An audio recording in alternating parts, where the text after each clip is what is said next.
Are you supportive of a new sports and entertainment facility for Milwaukee? If this can be done without creating a new tax. In other words, we're not adding a sales tax to pay for this. Maybe it's what they call a replacement tax, where you capture revenue that's Bucks related.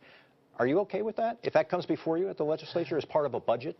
I am definitely open to the idea. I want to do whatever we can to keep every business in Wisconsin. And the way I look at it is the Bucks is a business just like every single other company that operates in our state. And I don't want any jobs to go away.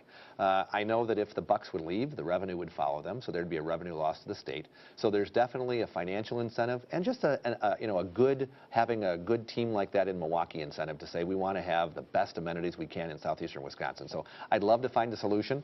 As I said this week, having one of the Bucks' new owners go and greet Barack Obama on the tarmac in the middle of the Mary Burke campaign probably wasn't the wisest decision as he Why asked should the that bother Republican you? You know he's a longtime Democratic donor. Why does that bother you? Well, it sure bothers me because as you're coming to us saying we want to be an active participant in the community, picking a team is something like me not picking the right team. I don't care what his political benefits are, but coming to us saying we want to have hundreds of millions of dollars of taxpayer subsidies and not taking the wherewithal to say I'm not going to get involved in this political discussion in Wisconsin when I don't have to, sure would have been a better decision from my perspective. That bothers you? It does. I think it makes it harder for me to sell to our caucus. Don't forget, for people who live in most of the rest of Wisconsin, they look at Milwaukee as a place that already gets too much of our money.